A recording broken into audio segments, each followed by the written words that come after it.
Open your course and complete Lesson 10. Data types. Data types are used to define the particular type of value it represents. In the previous videos, we have observed both textual data and numerical data. Specifically, strings serve as the data type for textual values, whereas integers and floats serve as data types for numerical values.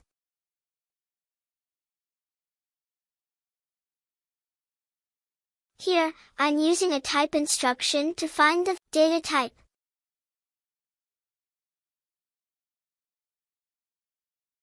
Running the code. From the output, we observe that hello is classified as a string, and 1 is recognized as an integer.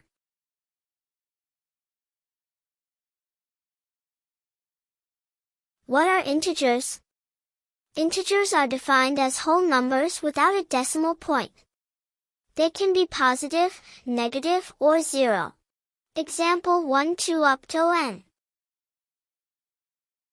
Here, I am using a type instruction to determine the data type of integers.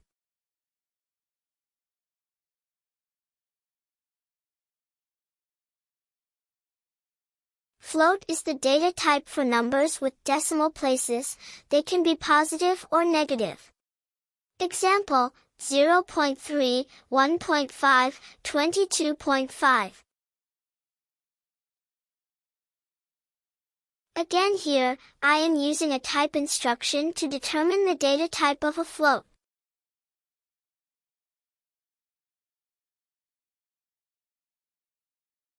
These numbers are considered as floats due to decimal point values. The way computers operate with values depends on the data type. Here I am performing some addition operation on integer and float values.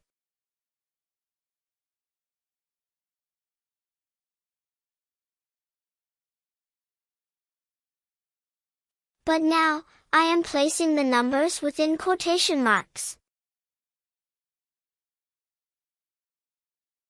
Anything in quotation marks will be treated as a string, even numbers.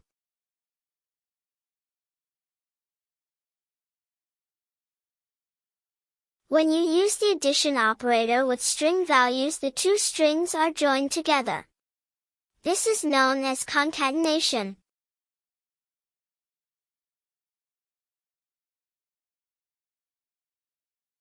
Input instruction is used to take the string value from the user.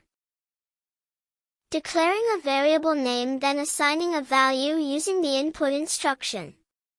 Using the print instruction to call the variable name for result.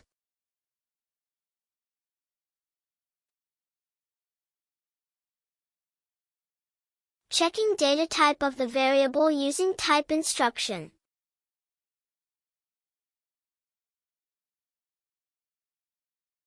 Mixed string data type. Again, I am executing the code entering some numbers.